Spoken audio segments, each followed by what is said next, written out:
tous, c'est Baïsi. On se retrouve en compagnie du prodige. Salut. Et d'un invité spécial, c'est PCM Mathis 06.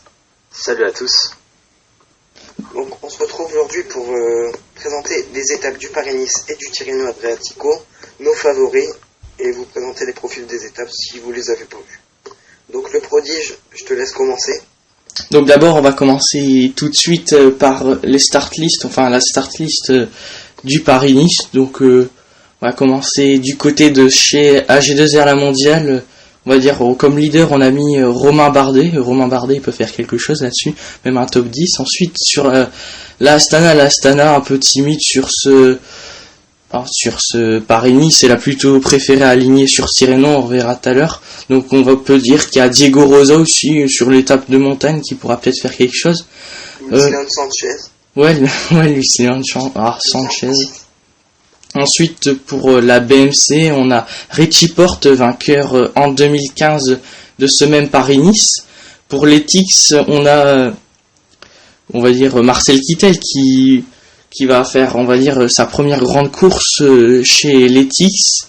Chez FDJ, on a prévu un train pour les sprinters. On aura du Arnaud Desmar du côté de cette formation. Ensuite, chez IAM Cycling, formation qui n'a pas vraiment les coureurs pour gagner un grand tour, mais on a quand même notre Français Jérôme Coppel qui pourquoi pas peut faire quelque chose sur le chrono, on verra tout à l'heure. Ensuite, du côté de chez Lampre Merida, on a du Louis Mentiès et du Rui Costa. Costa qui est très bon, qui a fait un top 10 il me semble sur Paris-Nice l'année dernière. Et Louis Mentiès qui arrive tout droit de chez... C'est quelle équipe déjà qu'il était l'année dernière ? MTN. Ouais, MTN Kubeka. Après, on a aussi la Lotto Soudal, on a Tony Galopin qui avait porté le maillot jaune jusqu'à l'avant-dernière étape. Il avait perdu au chrono. On a également André Reppel pour le sprint. Movistar, équipe très timide. On a préféré ne pas mettre de gros coureurs. On peut avoir aussi du Roras, pourquoi pas, pour le sprint. Ensuite, pour l'Orica Green Age, on a du Michael Matthews pour le sprint. Ensuite, pour la Cannondale, on ne sait pas trop. On a à peu près 3 gros leaders, on peut dire. On a du Andro Talansky, on a Pierre Roland, Tom Jelte Slagter. Mais je pense que c'est plutôt la carte Talansky qui vont privilégier. Pas vous ? Pour moi, c'est Talansky qui va être privilégié chez Cannondale. Si, au vu du chrono de la première, du prologue, je pense que si. Ouais. Ensuite, vas-y, dis ton ressenti si tu veux, ici. Alors moi j'aurais dit Slagter parce que, Talansky, on sait qu'il y a quand même pas mal d'étapes de vallon. On vous le dira après. Et je pense pas que Talansky arrive à passer des bosses aussi bien que... Ah, moi je pense que si, il a remporté le Critérium du Dauphiné en 2013, c'est ça hein. Ouais. Donc on va continuer. On a aussi la Team Giant Alpecin, on a du Tom Dumoulin qui a fait une excellente Vuelta l'année passée, donc voilà. Ensuite, on a la Team Katusha qui sera emmenée par le Viking Alexander Christophe, une très belle formation. On aura également du Simon Spilak pour tenter pourquoi pas de viser une étape, ou même essayer de tenter de faire une apparition dans le top 10 du classement général. Ensuite, pour la team Lotto Numéral Jumbo, on a Wilco Kelderman qui pourra jouer sa petite carte. Pour la team Sky, je pensais avoir Michal Katowski, mais apparemment, d'après Baïsi, il ferait le Tirreno, c'est bien ça hein. Ouais. Donc, on peut prévoir, pourquoi pas du Geraint Thomas, mais je trouve qu'il y a un peu de tout et de rien engagé pour la team Sky sur ce tour. Ensuite, la Tinkoff, Contador qui revient sur le Paris-Nice avec du Paulinho qui pourra l'épauler. On a aussi Tropimov et bien sûr, faut pas l'oublier, on a du Raphaël Maïka donc qui pourra pourquoi pas aller chercher une étape ou bien sûr même aller chercher son top 10 potentiel. Ensuite, pour la Trek Segafredo, on a une équipe emmenée par Boy Van Poppel pour le sprint, pourquoi pas hein. Pour la Direct Energy, on a pour le sprint du Adrien Petit, on a aussi Sylvain Chavanel qui a fait une bonne performance sur l'étoile de Bessèges, qui joue l'une de ses dernières années. On a également Thomas Voeckler, pourquoi pas faire des échappées et le maillot à poids qu'il pourrait envisager. Ensuite, pour la team Dimension Data, on a du Serge Pauwels qui pourrait peut-être créer la surprise sur ce Paris-Nice et pourquoi pas envisager le top 10 inespéré pour la formation Dimension Data. On a également la Cofidis Solution Crédit avec Nasser Bouhanni pour les sprints, j'espère qu'il va aller nous chercher une petite étape. Ensuite, pour la Fortuneo Vital Concept, on a du Jonathan Hiver et Kevin Le Danois. Et l'équipe invitée, c'est Delco, Marseillaise, Provence, KTM. On peut pas dire, il y aura peut-être Julien Alfares dans les échappées, quoi. Leonardo Ducchi, attention à lui. Ah oui, pour les sprints. Ouais, pour le sprint puncher, ouais, c'est pas trop mal. Donc on va passer sur le profil des étapes. Ouais, sur le profil des étapes. Je te laisse commenter le profil des étapes et après on aura aussi le ressenti de Mathis justement sur ces étapes. Vas-y, je te laisse. Donc la première étape, c'est un prologue comme souvent entre Conflans-Saint-Honoré et Conflans-Saint-Honorine, souvent Saint-Honorine, pardon. Donc sur une étape comme ça, donc c'est un prologue de 4,8 km. Non, 6,1. Ouais, non, c'est 6,1. 6,1. Donc, je sais pas si on dit nos favoris tout de suite. Ouais, vas-y, tu peux dire tes favoris d'étape. Moi, sur une étape, enfin sur un prologue comme ça, il y a Rowan Dennis, je pense qu'il devrait aller le chercher. Yann Stannard ou Alex Dowsett. Et après, il y a aussi notre champion de France, là, Jérôme Coppel. Ouais. Et troisième des championnats du monde aussi. Ouais, je suis troisième des championnats du monde. Attention à Tom Dumoulin aussi. Ouais, Tom Dumoulin, bien sûr. Ouais. Je pense pas que sur un prologue, il puisse aller chercher quelque chose. Si, il y a les capacités. Le prodige. Ouais, il y a largement les capacités, Tom Dumoulin, pour aller chercher ce prologue. Bon, vas-y, on passe à l'étape 2, si tu veux. Donc, l'étape 2, c'est une étape de plat entre Condé sur Vègre, je sais pas comment ça se prononce, Vègre, et Vendôme, une étape de 198 km, avec quand même une petite bosse 4 km avant l'arrivée, faudra faire attention. Et je pense que sur une étape de plat comme ça, comme l'a dit le prodige tout à l'heure, il y a Kittel qui sera là, Douani, Alexander Christophe. On peut avoir des surprises, hein. Michael Matthews. Moi je pense qu'il faudra surtout faire gaffe à Michael Matthews, hein, qui passe très bon les petits vallons. Après Kittel, il a réussi à se rassurer en début de saison avec quelques victoires, mais bon. Ouais, J'ai un peu peur pour lui au niveau de la bosse. Après, bon, s'il est fort vraiment, il peut la passer sans aucun souci. Je viens de voir qu'il y avait une bosse en fait. Moi je pronostique une victoire de Michael Matthews, je sais pas vous, mais voilà. Moi aussi. Alors moi je maintiens Kittel quand même. Ok. Il y Bon, a quand même Tony Martin qui peut l'emmener facile. on passe à l'étape 3 maintenant. Vas-y. Ouais, donc l'étape 3, c'est une étape toujours de plat avec encore une petite bosse avant l'arrivée. Plat montant. Quinzaine de kilomètres. Donc c'est entre Contre et Commentry, 213,5 km. Donc voilà, toujours un sprint. Justement là où moi je voyais Michael Matthews avec Arnaud Desmar ou Alexander Christophe. Non, moi justement, un sprint. On voit que vous verrez sur la vidéo, le profil, on voit quand même que c'est en légère bosse à l'arrivée. Moi je dis c'est un sprint qui va se dérouler, un sprint massif pour moi. Moi aussi, je pense que Kittel va aller la chercher, ou Christophe. Ouais, largement. Parce que la bosse, quand même, elle est, je pense, assez loin de l'arrivée. Si jamais Kittel se fait un peu distancer ou se retrouve à l'arrière du peloton, il a le temps de remonter. En plus, il y a une légère descente, donc Ouais, c'est ça. il peut aller la chercher. Donc on passe à l'étape 4. Non, l'étape 3. Enfin, L'étape 4, ouais, tu comptes si tu veux le prologue. C'est pas une étape. Ok, ça marche. L'étape 3, alors vas-y.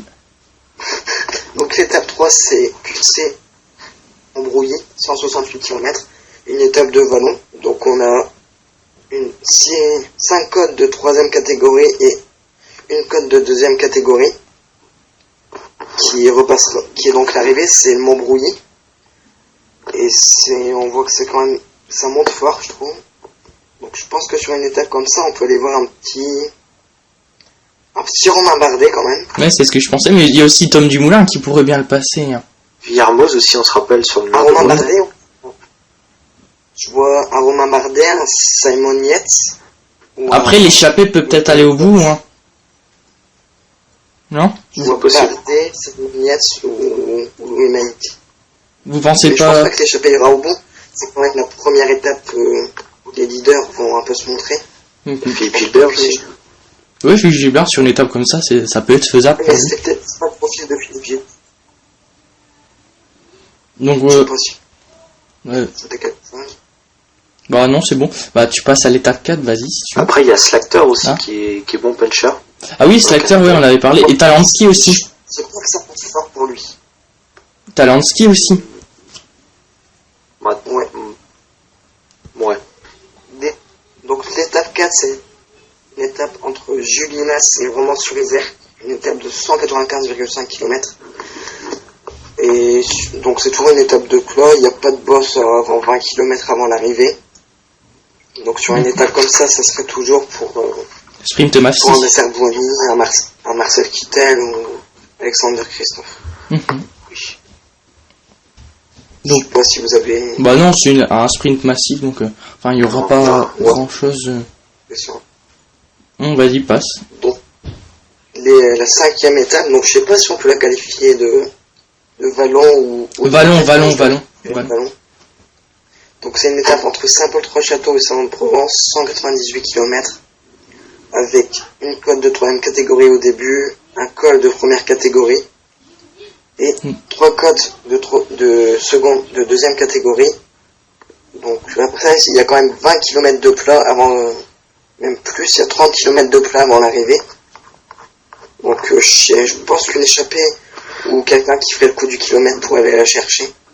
Bah Michael Ouais, Mathieu. Je pourrais rajouter un petit truc Ouais, sur le vas-y. col de première catégorie. Vas-y. Alors ce col, c'est la moitié, on va le dire, du Mont Ventoux, en fait. Ah oui, carrément. Ah, je le pensais pas. Ouais, le chalet Reynard, c'est juste à l'endroit où les coureurs sortent de la forêt, et puis c'est à l'endroit où après il y a il y a plus de verdure, c'est que de la pierre. Sauf qu'au lieu de monter jusqu'en haut du Mont Ventoux, ils redescendent directement, en fait. Voilà, Ouais, j'avais entendu parler de ça justement. Ouais. ouais. Donc ils font que la moitié, donc ils partent de Bédouin et après. Donc Chalet Reynard, et au après, final, le col de première catégorie va faire mal à beaucoup de monde. Hein. Ouais, parce mais que c'est quand même c'est dommage, 9,3%, c'est assez réel. Il y a quand même à plus de 120 km de l'arrivée. Là, je vois un puncher aller l'emporter, quoi. Un puncher. Moi, Ouais, je vois un baroudeur. Un baroudeur. Qui sait faire une attaque comme Fabio Fellinet, je pense. Ah, Je pense comme- qu'il peut aller la chercher celle-là. Pour moi, c'est mon favori. Après, comme c'est assez loin de l'arrivée, j'ai envie de vous dire, il peut peut-être avoir un retour d'un groupe où il y a un petit sprinter qui passe bien les bosses. Hein. Un mais- Bouhani ou Ouais, mais un Mathieu. non, Bouhani, je le vois pas passer. Je le vois pas Si, parce passer. que le chalet Reynard, il est quand même trop loin de l'arrivée, je pense, pour faire mal aux jambes. Ok. Bon. Je sais pas. C'est bon. Ouais. Vas-y, passe à l'étape suivante. Donc on va passer à la 6e étape, l'avant-dernière. Donc c'est une étape, si je me souviens bien, c'est une étape de haute montagne. Ouais, bien Entre sûr. Nice et la Madone du Tel. Mhm. Donc 177 km. 3 cols de 2e catégorie, un col de première catégorie. À nouveau 2 cols de 2e catégorie. Et l'arrivée classée en première catégorie, donc à la Madone du Tel. Bon ben là, on va pas se le cacher, c'est de la haute montagne, les grimpeurs ils sont présents. Donc je pense à Contador, à Kelderman, Porte, Meintjes, Bardet, enfin ça va être les hommes forts sur cette étape normalement. Mhm. Ouais, c'est. Peut-être une victoire d'échappée, je pense, sur cette étape. Non. Ah non, je pense pas, parce que la seule étape de montagne, je pense pas que le peloton laisse l'échapper aller au bout. Non, ils vont Sauf- jamais vouloir. Sauf si un homme fort arrive à... Ah, vraiment, c'est. résister. Ouais. Ça, comme j'ai dit tout à l'heure en off le prodige, c'est que moi je pense qu'un Serge Powell peut se glisser dans l'échappée et aller chercher la victoire. Mhm. À toi de voir. Donc on a à peu près tout dit sur cette étape de Non. montagne. Non, tu veux Bah, encore. Moi, je suis obligé de dire que Machka, quand même. Ouais. Ah allez oui, la c'est vrai. chercher. Meika, t'as pas tort. T'as pas tort puisque sur cette étape-là, il y a vraiment moyen qu'il aille chercher cette victoire. Bah, il va aller chercher le classement de la montagne, je pense. Ouais. Sur cette Ouais, je étape. pense pas que ce soit vraiment son objectif cette saison d'aller chercher les petits classements comme ça. Je pense que il- non, le minimum, je pense, Là, il se prépare pour le Giro, S'il arrive donc... en top 5, c'est d'aller prendre les points. Donc juste la question que je suis en train de vous poser, enfin que je vais vous poser, Maïka a pris est supérieur à Kruziger pour toi maintenant. Oui, Moi pareil, ouais. Oui, largement. large. D'accord avec vous. Donc Ce qui est dommage, c'est que Maïka au chrono n'est pas aussi bon que Kruziger, même s'il est bon quand même. ouais. Donc vous avez terminé là-dessus ou pas? Il reste... moi, j'ai terminé pour cette étape, ouais. Ok. Bon bah une dernière étape, vas-y. Donc, dernière étape, Nice, 134 km.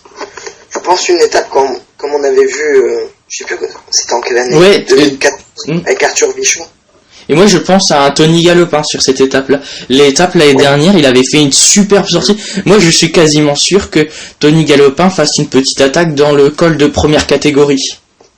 Moi je vois bien Tony Galopin, ou alors, comme j'ai dit, donc toujours Serge Pauwels. Voilà. Un Luis Leon Sanchez qui peut attaquer. Ou un petit Simon Spilak, je pense. Ouais, Simon Spilak également, oui. Simon Spilak et Simon Yates peuvent faire quelque chose sur cette... Wellens, s'il est pas là, on est d'accord. Ouais, il est pas là. Ouais, ça aurait pu être son profil. Donc voilà, on va faire notre top 10 du coup, on va dire au classement général qu'on pense sur cette étape. Donc je vais citer le top 10 pour moi des coureurs qui vont l'emporter sur... top 10... classement quoi.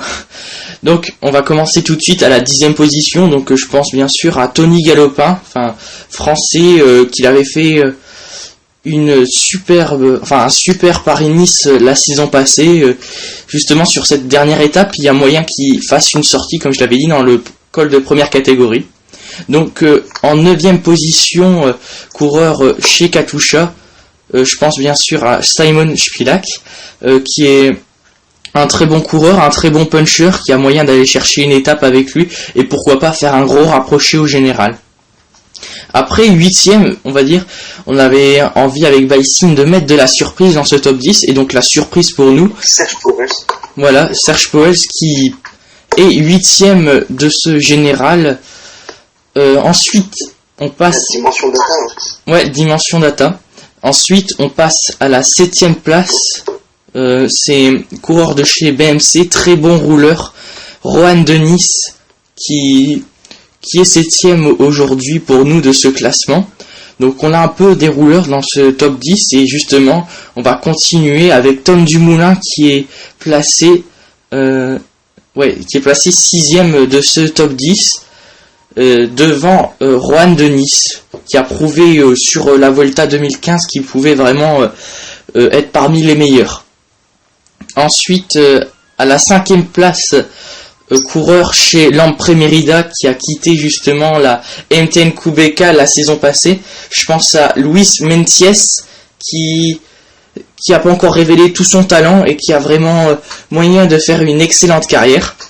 Ensuite, à la 4e position, le deuxième français de ce top 10, Romain Bardet, qui pourrait faire empocher une petite étape de montagne. Il sera, j'espère, là parmi les grands favoris. À la 3e place, je mettrai Wilco Kelderman, qui peut faire une bonne place sur ce Paris-Nice 2016. Ensuite, Alberto Contador, que je mettrai 2e. Je le trouve un peu... il a fait un très bon... Il a fait déjà une reprise sur cette saison. Je sais plus sur quelle étape sa reprise qu'il a fait. Il a fait sur quelle étape sa reprise déjà? Vous savez plus? Non. Bon, c'est pas grave. Donc ensuite, on passe à la première position. Il s'agit du vainqueur justement l'année passée de ce Paris-Nice 2015. On remet Richie Porte, mais je suis pas vraiment sûr qu'il puisse terminer premier. Mais bon, vu ses qualités, il peut encore terminer premier. À vous de voir. Bon, c'est un peu pour lui quand même. C'est un peu pour lui parce qu'il a quand même du ballon. Très bien. Un ballon. Par contre, attends. Il y a de montagne qui lui correspond, du chrono.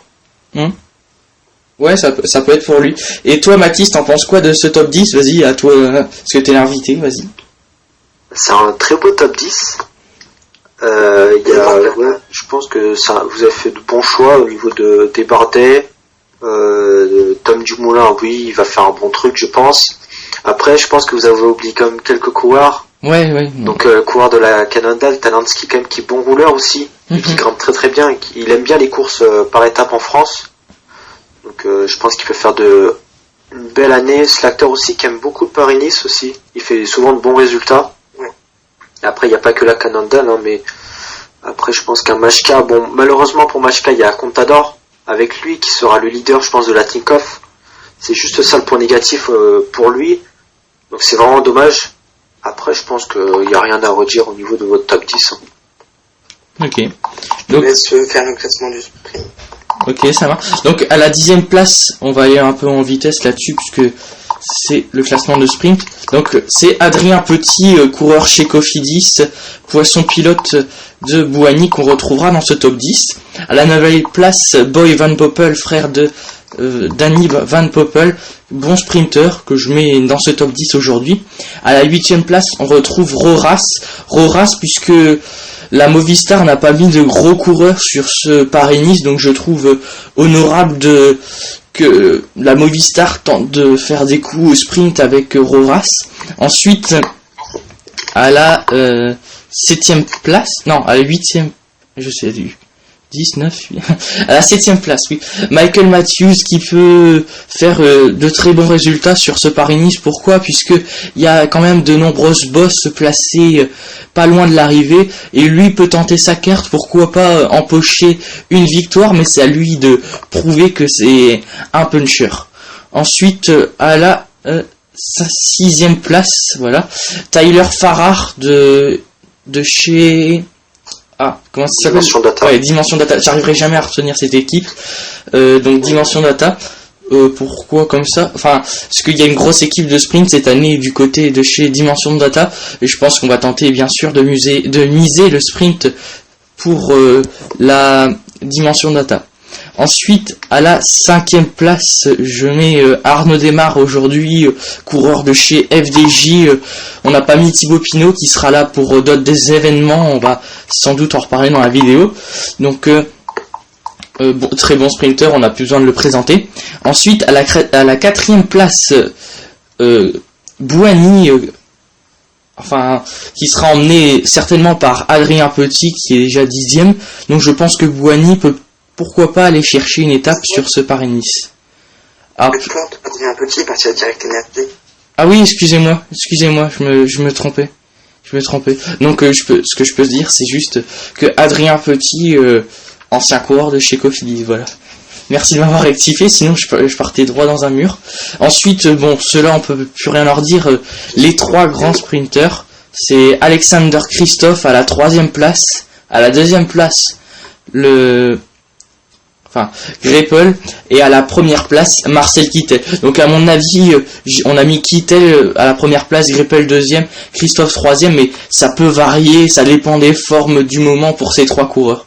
Donc voilà, je sais pas si quelqu'un veut parler de ce top 10 ou veut rajouter quelque chose. Bah moi j'ai rien à redire sur ce top 10, il est magnifique, mais j'ai une remarque sur le Paris-Nice. Je pense qu'il n'y a jamais eu autant de très bons sprinters de la qualité comme Kittel, Greipel, tout ça, Ouais, je suis d'accord. qui ont fait Paris-Nice. C'est assez rare, je trouve. Ouais, je suis vraiment d'accord avec toi. L'année dernière, il n'y avait pas d'aussi bons sprinters que ça. Il y a un très très gros plateau. Donc voilà, donc on va passer maintenant sur tiré d'eau. Donc voilà, t'as la start list, Bikesing? Bah, je suis en train de la mettre, mais ça a peut-être coupé. Bah. Bon, au pire, sinon, je l'ai dit, hein, la start list, ça me dérange pas. Bon, je vais la dire alors. Laisse. Non, c'est bon. Tu l'as? Bah, vas-y alors. Donc, on va commencer par la Tinkoff. Donc, Tinkoff, il y aura, au niveau des sprinters, il y aura Peter Sagan. Il sera quand même bien emmené avec Adam Gies. Et au niveau de la montagne, il y aura Roman Kreuziger. La G2R ensuite. Donc, pour la montagne, il y aura Pozzo Vivo qui sera emmené par Jean-Christophe Perron. Il n'y a pas vraiment de sprinter, non, il n'y en a pas du tout. Ensuite, il y aura Androni Giocassini Hermec avec Franco Pelizzotti. Il n'y a pas vraiment de sprinter, non. Daniel Erato quand même. Après, il y a la Stanal qui s'est ramené quand même avec une belle équipe, avec Nibali emmené par Fuglsang et Ross Capecchi. Il y a, vous êtes là, Ouais, on est là, on t'écoute. Ouais, ça écoute. Donc, à la barre de Nice CSF, il y aura Sonny Colbrelli pour le sprint, Stéphanie Pirati pour la montagne. Ensuite, la BMC Racing Team pour TJ Van Garderen, Tyler Finney, qui sera là aussi pour les chronos, et Greg Van Avermaet. Donc, on va pas trop s'exprimer là-dessus, on prend un point. Donc, il y aura la Bora Argon 18 qui s'est pas vraiment ramenée avec une grosse équipe. Il y a Sam Bennett pour les sprints, c'est tout. La Cara Rojas Seguros, il y aura Sergio Pardilla, notamment. Javier Aramendia, on connaît sous ses qualités de baroudeur. Et puis Peyo Bilbao, enfin c'est des petits coureurs, mais ils peuvent aller chercher quelque chose. Il y aura pour la Cannondale, il y aura Rigoberto Urán, qui sera amené par... Je sais pas si vous voulez rajouter quelque chose sur cette équipe. Sur la Cannondale. Ouais, il y a quand même Navarro-Dos-Cas. Ils ont une bonne équipe, hein. C'est comme sur Paris-Nice. Hein. Ils ont une bonne équipe. Bon, tu peux passer à la suite, vas-y. Ouais. Pour la CCC Sprandi Polkovic. Je me trompe pas dans le... Ouais, voilà. Dis-le. Ah, il y aura David Deren, Simone Ponzi. Je pense que c'est tout. Pour la dimension data, on aura le grand Valbosnagan qui est revenu. Il y aura aussi Mark Cavendish. Hein. Oui, bah attends. Il y aura donc Mark Cavendish qui a dit le prodige. Donc il sera là pour les sprints. Hein. Il ne va pas être là pour la montagne. Il y aura Analytics Quick Step, on s'est ramené Martin, Bob Youngers, Dan Martin et Fodo Gaviria pour les sprints. Vas-y, ensuite. Pour la FDJ, Thibaut Pinot. Donc, on est par Sébastien Reichenbach. À la IAM Cycling, il y aura Matteo Pellucchi pour avec comme leader en montagne Mathias Franck et Pantano. Pour le Lamprey, il y aura des petits coureurs comme Diego Lissi. Dis le nom du Polonais, Mathis. Niemek. Ouais, mais le prénom, tu dois dire. Ah ouais. Ouais, non, ça, pas prononcé. Je dis que le nom. Le Polonais Niemek. Donc, il sera là pour l'entrée. Le Lotto Soudan, on s'est pas ramené avec une grosse équipe, il y aura Maxime Montfort. Et petite menotte qu'on a vu dans le Debuchère, il est pas mal aussi. Ouais, Debuchère, ouais, il était super même. Ouais, mais je suis pas sûr qu'au sprint. Aussi. Ouais.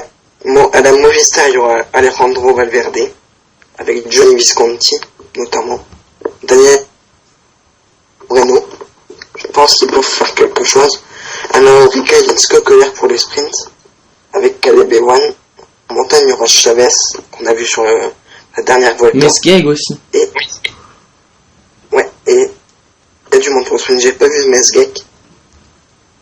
Il y aura Adam Yates aussi pour la montagne. Pour la Giant Alpecin, il y aura Tom Villers pour les sprints. Mais après, Nikias Arndt, je sais pas s'il y aura... Bah, le grimpeur, tu l'as pas vu? Bah, il y en a pas. Ah si, il y a Warren Barguil. Non, moi je le vois pas. Ah, il est écrit pourtant. Enfin, moi je l'ai. Ah, non, moi je le vois pas. Non, bah, bref, il y a Warren Barguil. Au Katusha, il y aura Purito, il y aura Rodriguez, emmené par Thiago Machado et Morgan Van Den Bro. Il n'y aura pas de sprinter, enfin il y aura Marc. Mais c'est pas un gros sprinter. Pour la team Autonet Jumbo, il y aura Enrico Battaglia. Il y aura Tanguy Sprint. Il y aura Primoz Roglic, le jeune prodige, je vais faire de jeu de mots. Et Mike Tennyson, enfin il y aura pas grand monde pour la montagne, mais ils peuvent aller chercher une étape en échappée. Donc pour le cas, il y aura Miral Katowski notamment, un des favoris sur le tour, sur le Tirreno. Vasil Kiriaka, le champion du monde du contre-la-montre, saisissant d'ailleurs. Il y a Viviani pour les sprints, il y aura Léopold Koenig, Wouter Poels. Il y a Landa aussi, tu l'as pas vu? Qui? Michael Landa. Ben non, je l'ai pas non plus. Enfin, ça Moi, tombe, il est pas là. Piatowski, Kyrienka, Viviani, Puccio, Pouls, Koning, Golas et Kinok. Ok. Moi aussi. Bon, bah, c'est moi qui a dû me tromper alors. Non, Peut-être mais qu'il l'a pour qui retiré. Mais Avec Segafredo, il y aura Stein de Vol, Fabian Cancellara, Jasper Stuyven, on a vu le beau vainqueur du Kurn Bruxelles-Kurn. Il y aura Mollema pour la montagne et Nizzolo pour les sprints. Je sais pas si je me suis trompé quelque part. Bah, en fait, je pense que c'est moi qui ai les anciennes les start lists d'il y a quelques jours et à mon avis, ils ont dû faire des modifications. ouais, parce que là sur le site, sur la Sky, ils sont sûrs normalement. D'accord, bah c'est moi qui est pas sûr alors. Bon, on va vas-y, commence pour. Je vais se présenter des étapes. Le prodige, Amand Mathiez doit le faire, je sais pas. Bon, bah je vais le faire. Non. Ouais, vas-y. Ouais, vas-y. Bon, vas-y, je le fais, vas-y. Donc, pour la première étape, c'est Lido di Camero. Justement, dans cette même ville, sur Lido di Camero. Donc, une étape de... C'est 27 km, c'est ça ou... Oui. Ouais, 27 km, justement. Donc, en favori, je sais pas, qu'est-ce que vous voyez? Il y a Vasil Kyrienka qui peut l'emporter. C'est un contre-la-montre par équipe. Ah oui, excusez-moi, contre la montre par équipe. Donc il y a la Sky qui est bon. La Sky, la BMC, là-haut. Moi je vois vraiment la BMC qui va gagner. Hein. Parce qu'avec Van Garder, Infine, Van Avermaet, Danielos, Gunzato qui bon rouleur, donc Ouais, d'accord avec toi. BMC pour moi. ils vont gagner easy. Bon, pour la deuxième étape. Bon, pour la deuxième étape, alors ça se jouera entre Camoré et Port-Marance. Donc une étape assez vallonnée qui va se terminer sur un petit sommet qui dure 207 km. Voilà. Donc un petit sommet placé à quelques kilomètres de l'arrivée. Je vois, enfin, je sais pas, qu'est-ce que vous voyez remporter cette étape? Bon, un petit Kiato. Ouais, Katowski, il peut aller là, il peut la chercher. Ouais. Après, un baroudeur hein, aussi, si y a encore la force, non? Pas sur la deuxième étape. Moi je vois un Peter Sagan. Peter Sagan, ouais. Ou un petit Pourito. Ouais, aussi. Ou même Valverde, hein, du coup, tant qu'on y est. Non, je le Si, vois Valverde pas mal aussi. Après il y a Stibar aussi qui grimpe bien. Ouais, Stibar, il grappe, hein, c'est bien. Ouais, on l'avait vu sur l'étape du Havre. Et bah, ça se termine un peu en descente, non? Vous êtes pas d'accord un peu? Ça se termine sur un replat, le sprint. Je sais pas, j'ai pas Ouais, dit. légèrement. Ouais, légèrement, moi je dis. Bon. On passe, c'est la troisième étape, ouais. Donc, à la troisième étape, Castelnuovo, Val di Cesina, jusque Montalito, di Castro. Donc, une petite étape, on va dire, de plaine où il y aura quelques ascensions placées un peu sur toute l'étape. Je vois un sprint massif se dérouler sans aucun problème pour moi.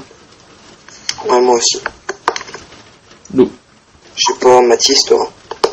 Ouais, moi aussi, largement sprint massif, qui va être remporté sûrement par Peter Sagan aussi. donc Cavendish peut faire quelque chose également. Hein. Bon, moi je dis Matteo Pellucci. On sait qu'il aime bien les routes de Tirreno, les routes du Tour d'Italie. Et ce coin-là, justement, ça lui plaît beaucoup. Et cette étape, je vois plus Matteo Pellucci aller faire la surprise. Bah après, tout dépend de la météo aussi. Ouais. Ça dépend. S'il pleut, bah c'est Sagan. Ouais. Bon, on passe à l'étape 4 du coup, donc Montalto di Castro jusque Foligno, étape assez sinueuse, et d'ailleurs qui pleut chez moi, voilà. Une étape assez sinueuse avec 3 cols placés assez près de l'arrivée justement. Donc un sprinter puncher peut aller l'emporter, non? Bon, Sagan. Oui, moi aussi. Il va remporter 3 victoires de suite. Sagan, Fruto, Valverde, Uran, Pedrovivo, petit Warren Barguil. Colbrelli aussi. Ouais, il y a moyen qu'il aille. Je vous ai pas le cité, mais ouais. Colbrelli, il peut aller l'emporter, ouais. Après, moi je pense que les Valverde et tout ça, je pense niveau pointe de vitesse, ils vont être limités. Oui, bon. Faut pas les prendre de vitesse quand même. Parce que je pense que de bons sprinters vont réussir à passer les bosses, hein, parce que je pense pas qu'elle soit vraiment très décisive. Et comparé au Valverde, je pense que Valverde va avoir du mal à aller la chercher. Qui vont la remettre. Donc, on va passer à la 5e étape tout de suite. Donc dans cette 5e étape, ça jouera entre Foligno et Monte San Vicino. La seule étape de ce Tirreno Adriatico. Donc on peut dire que cette étape-là va être cadenassée par la plupart des grimpeurs. Donc je pense surtout à l'équipe Astana, à l'équipe BMC. Hein. Cannondale, FDJ même. Donc du coup moi je vois bien un Nibali ou même Van Garderen aller remporter cette étape. Et vous? Ouais. Moi personnellement je pense Nibali, Van Garderen. J'ai quand même Uran ou Valverde. Pozzo Vivo. Non, Valverde je le vois pas aller chercher cette étape là. Ouais, c'est pas assez raide en fait. Je suis vraiment déçu du Tirreno quand même parce que l'étape de montagne avec un col de 6,6% de moyenne, c'est rien. C'est pas terrible. Ouais, je suis d'accord avec toi. Ouais. Comparé aux années d'avant. Donc, après, moi je pense que Kreuziger peut aller la chercher. C'est ce qu'on disait en off, le Tirreno est quand même très décevant par rapport aux années d'avant. On va passer tout de suite à l'avant-dernière étape de ce Tirreno Adriatico entre Castel Raimondo et Spagatti. Donc on va dire encore une fois un sprint massif. Je pense que le sprint sera réglé. Mais je pense que à chaque fois vous dites du Peter Sagan, Cavendish, mais je pense à pourquoi pas une surprise hein, du Navardoskas aussi. On n'a pas vraiment cité non plus son nom. Attention Nizzolo aussi qui est chez lui. Ouais, Nizzolo. Et surtout la révélation, Fernando Gaviria. Ouais, Gaviria aussi. Donc à peu près profil tout plat pour la dernière étape, mais également c'est un prologue, mais cette fois-ci solo, hein, c'est ça? Ouais, mais c'est pas tout à fait un prologue, hein, c'est 10 km. Ouais, on va dire un petit contre-la-montre alors entre San Benedetto del Tronto et justement dans la même ville, San Benedetto del Tronto. Donc un petit prologue tout plat, donc moi justement je vais réitérer ma parole de tout à l'heure. Vasil Kirienka. Vasil Kirienka. Tyler Phineas, c'est quelque chose. C'est l'année dernière, je crois qu'il l'avait remporté, si je me trompe pas. T'as dit une bêtise. Donc vas-y. Tu veux passer au top 10 qu'on avait préparé? Attends, j'ai juste fait un truc sur la dernière étape. Vas-y. Moi je pense que fin gaffe à Manuele Boaro, l'italien de la Tinkoff, parce qu'en Italie, au niveau chrono, il est très très bon. On se rappelle d'un Giro, bon c'était il y a peut-être 2-3 ans, il a remporté le prologue de la première étape d'un Giro, donc attention à lui.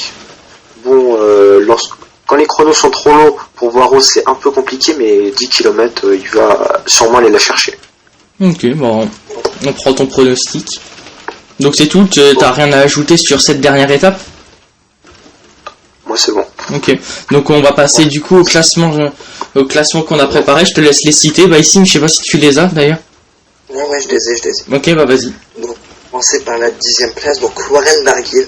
C'est vrai qu'on en a pas trop parlé, mais il peut aller chercher une belle place. Donc, en 9e place, Mikel Landa. Il peut aller faire quelque chose. Il a la Sky, hein? Non. Ouais, si, il est chez Sky. C'est Landa. Donc, donc vous avez peut-être dit qu'il avait retiré. Donc dans ces cas-là, Landa peut-être qu'il serait retiré du top 10 puisque vous m'avez dit sur la start list de Sky, il aurait été retiré. Donc moi je l'ai laissé. Donc peut-être il sera pas là. Donc après faut voir. Ensuite vas-y. Bon. Je pense 9ème donc Kreuziger, mais enfin voilà. 8ème Domenico Pozzovivo, c'est un tour je pense qui lui plaît. Il peut aller chercher une belle place. Ouais. Donc 7ème. Il est chez lui hein, d'ailleurs. Ouais, 7ème donc Joaquim Rodriguez Puerto. Ça je pense qu'on l'a mis à cette place là. Moi je l'ai mis à cette place là. Parce qu'il était. Ça monte pas assez pour que ça lui plaise. Je sais pas si vous êtes d'accord. Ouais d'accord. Il y a du gros. Il commence à se faire vieux aussi. Ouais.